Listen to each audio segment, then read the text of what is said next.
Spirit Halloween's Mutant Sewer Rat Animatronic. This one was one of the first ones teased this year through the Spirit Halloween flagship windows. I think they purposely set that up. Everybody thinks they did. And it worked. It hyped this animatronic up quite a bit, actually. And it has a huge box. This design is really cool. It's like the mangy rat, I think it's pronounced like that, from Moore's Costumes like a year or two ago. And this thing is 4 foot tall, 4 foot 2 inch actually. Makes rat hissing and squeaking noises, so there's no phrases, which would be kind of weird if it was a rat doing phrases anyway. The eyes light up with yellow LEDs. Looks like they're pretty dim, but realistic looking.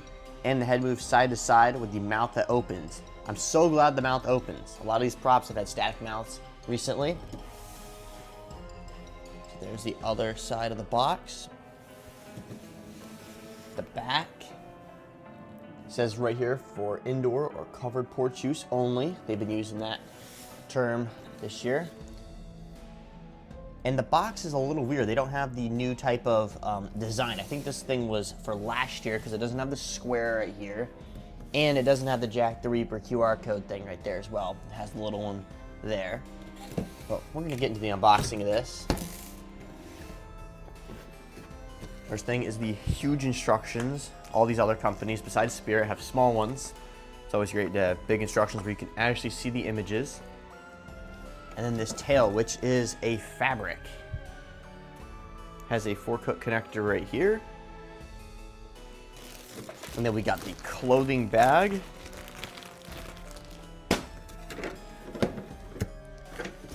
This is pretty weird if this is one of his arms or something. The foam stops like halfway through. It might be his legs, because I see arms right here. And look at how detailed the paint job is on this. Other side, which has a completely different paint job. And some of the blood here looks like it's wet. And then we got the other leg, I'm guessing. Whatever pole this is, maybe for his back or something. We got the feet, which is interesting that they don't slide over the base with the hole right here. There is actual 4-cut connectors with cotter pins. And there is 2 of these. They look to be the exact same. Okay, we have the base right here. There's a lot going on at once, I know. And then we have the upper torso mechanism with a control box. This cardboard is just protecting the 4-cut connector pieces. So this is what it looks like. There's a bunch of zip ties I need to cut off here. And it looks like this is an SVI prop. We got a hip loop with a bunch of connectors on it, 3 of them. This huge back piece. And lastly, the head, which is plastic with a latex overlay, and I love the detail on this thing. Wow. It's got 2 cords coming out. This thing's probably head switchable, and the mouth moves. The whiskers look really realistic as well. Here's what the back looks like. There's Velcro points all the way around the sides.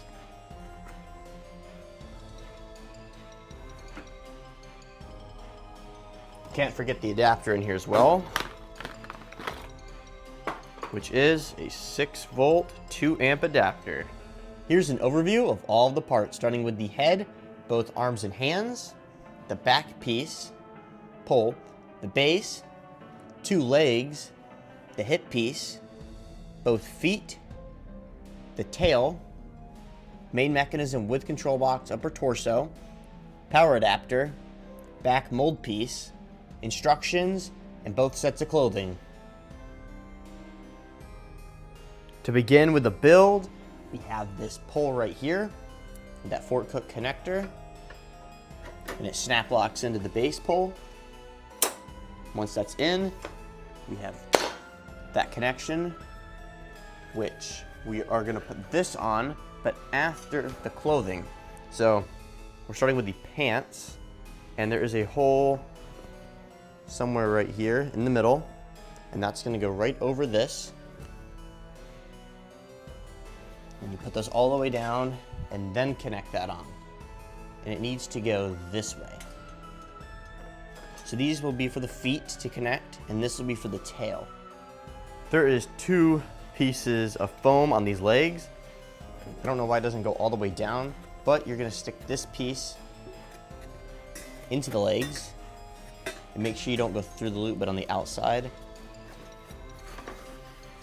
And then connect that on.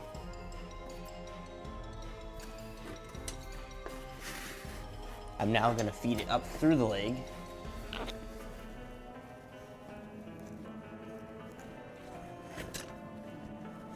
And you can see it's down here like that. And then the foot will connect onto that.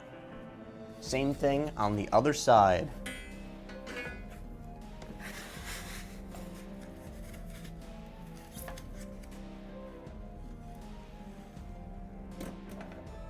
And I got both hooks coming out down here. We have the cotter pin that I'm gonna pull out. Both feet are identical, doesn't matter which side. And then the cotter pin goes right back in. I'm only going to the middle one. It doesn't need to be on there too well. Got the cotter pin out of the other side.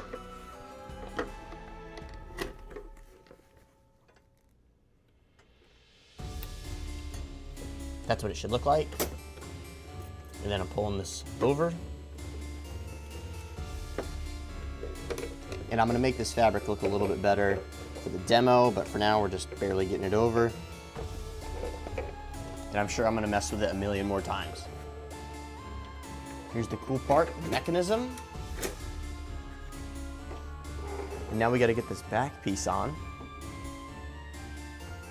There's these 2 holes right here. And I need to put it over this, which I just realized.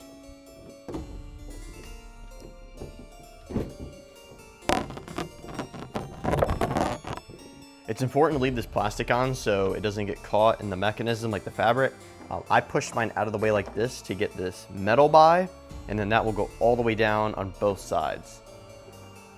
We got the head now, which looks so cool.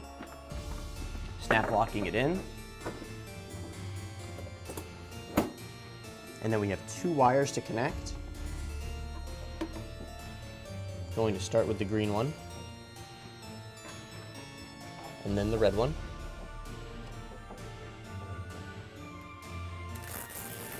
The top piece of clothing just needs all the Velcro torn off like that. So it opens up to one big sheet. And that's where we're gonna put it right over his head. And I'm gonna do the Velcro points right now. One being on the bottom, another on the side. Both sides as well, just got the other side. Another one right here.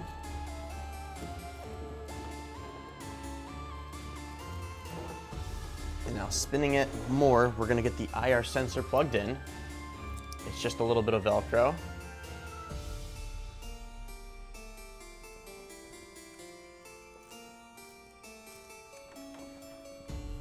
Now we can keep going. Not too much though, because the arms have to go on. So I'm just gonna do a little bit right here and then feed the arms up. Starting with this one. And there is Velcro right here.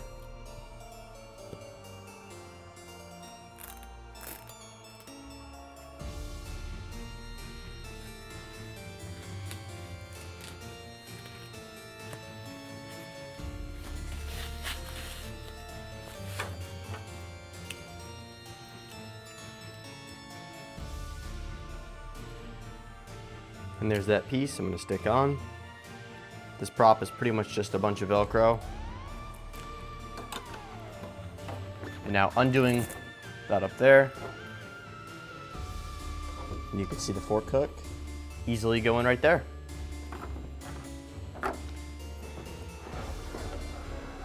Over here, same thing. And you can't feed the hand down, it has to go up the sleeve. And I like how high quality the fabric is, it's great. And there's a lot of creepy cloth on it as well, and the color scheme is just amazing. Fed this one through, and then fork hook over here.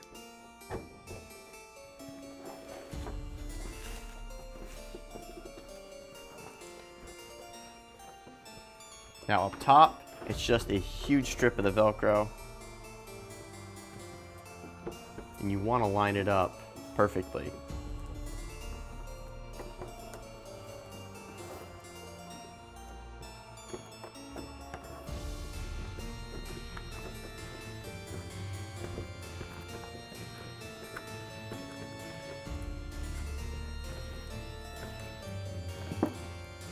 And if you flip this creepy cloth over it, you won't even see the Velcro that was there. Coming back down to his wrist, Velcro tab, and then Velcro on the bottom.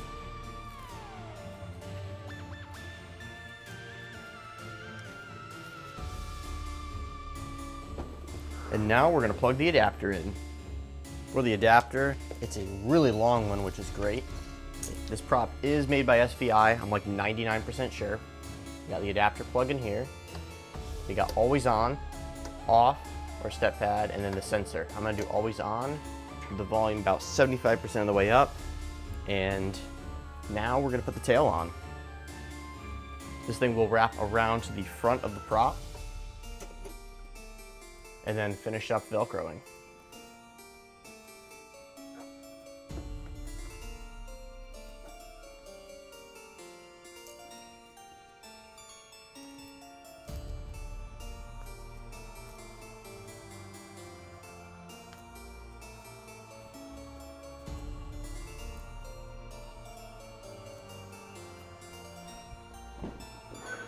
Spinning it around, this is how the finished result looks.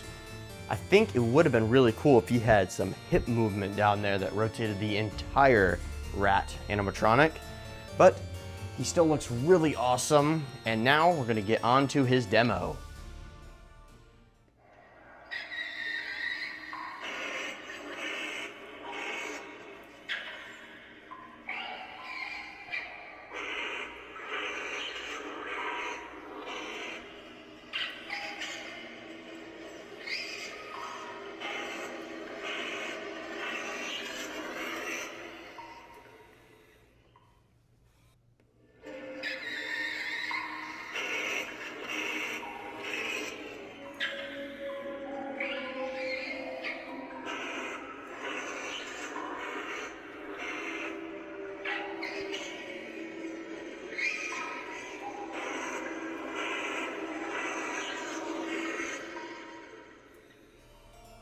Overall, this prop is super cool and I love it. The attention to detail here is just amazing all over this prop, and the color scheme is super creepy.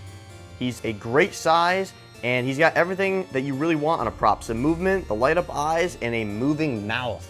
The audio is great, it's nothing cheesy, but he doesn't really fit a specific theme. So if you guys were to get him for $230, where would you put him in your display, or would you create a display around this animatronic? Let me know in the comments if you're going to be purchasing him. Once again, $230. Thank you guys so much for watching. See you in the next video.